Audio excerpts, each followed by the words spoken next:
இப்போது புதிய அறிமுகம் ஆச்சி ஹோட்டல் சாம்பார் 50 கிராம் ரூபாய் 20 மட்டுமே.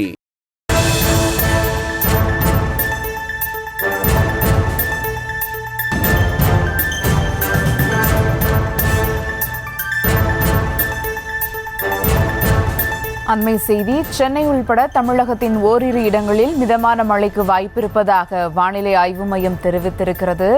சென்னை உள்பட தமிழகத்தில் ஓரிரு இடங்களில் மிதமான மழைக்கும் பனிமூட்டத்திற்கும் வாய்ப்பிருப்பதாக வானிலை மையம் தெரிவித்திருக்கிறது. அதிகாலை வேளையில் ஒரு சில பகுதிகளில் லேசான பனிமூட்டம் காணப்படும் என வானிலை மையம் தெரிவித்திருக்கிறது. சென்னை உள்பட தமிழகத்தில் ஓரிரு இடங்களில் மிதமான மழையும் பனிமூட்டத்திற்கும் வாய்ப்பிருப்பதாக தெரிவிக்கப்பட்டிருக்கிறது. கூடுதல் விவரங்களோடு இணைகிறார் செய்தியாளர் ரேவதி. வணக்கம் ரேவதி. சென்னை உள்பட பிற பகுதிகளுக்கு மிதமான மழைக்கும் பனிமூட்டத்திற்கும் வாய்ப்பிருப்பதாக தெரிவிக்கப்பட்டிருக்கிறது. இது குறித்த முழு விவரங்கள். வணக்கம். வடகடலோர தமிழக பகுதிகளிலும் தமிழகத்தின் உட்புற பகுதிகளிலும் புதுவை பகுதிகளிலும் கூட தொடர்ந்து மழை பதிவாகி வரக்கூடிய நிலையில் வாய்ப்பு எந்த அளவிற்கு இருக்கிறது என்பது குறித்தும் தெரிவிக்கப்பட்டிருக்கிறது. குறிப்பாக நேற்று தென்மேற்கு வங்கக்கடல் பகுதிகளில் நிலவிய ஆழ்ந்த காற்றழுத்த தாழ்வு பகுதி இன்று தென்மேற்கு மற்றும் அதனை ஒட்டிய மத்திய மேற்கு வங்கக்கடல் பகுதிகளில் நிலவி வருகிறது. இது அடுத்த 12 மணி நேரத்தில் வடமேற்கு திசையில் வட தமிழக தெற்கு ஆந்திர கடலோர பகுதிகளை நோக்கி நகர்ந்து அடுத்த கட்டமாக வடக்கு திசையில் ஆந்திர கடலோர பகுதிகளை ஒட்டி நகரும் என்றும் தெரிவிக்கப்பட்டிருக்கிறது.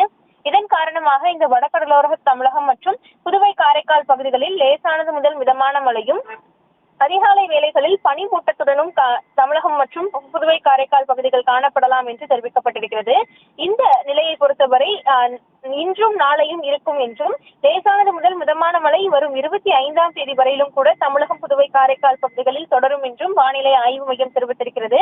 குறிப்பாக சென்னை மற்றும் அதன் புறநகர் பகுதிகளை பொறுத்தவரை வானம் மேகமூட்டத்துடன் காணப்படும் என்றும் லேசான பனிமூட்டமும் கூட இருப்பதற்கான வாய்ப்புகள் இருப்பதாக வானிலை ஆய்வு மையம் தெரிவித்திருக்கிறது.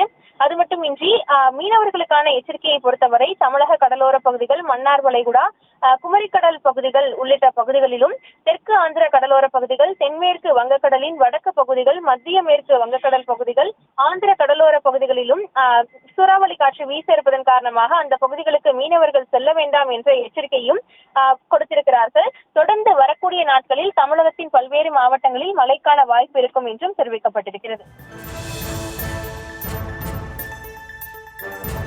விவரங்களுக்கு நன்றி ரேவதி.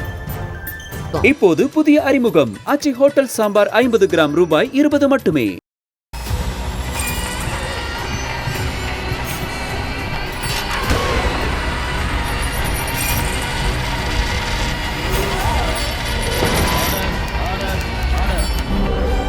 நிகழ்தகவு குற்றங்களின் மறுபரிமாணம் நாள்தோறும் இரவு 10 மணிக்கு இணைந்திருங்கள் நமது நியூஸ் தமிழ் தொலைக்காட்சியோடு.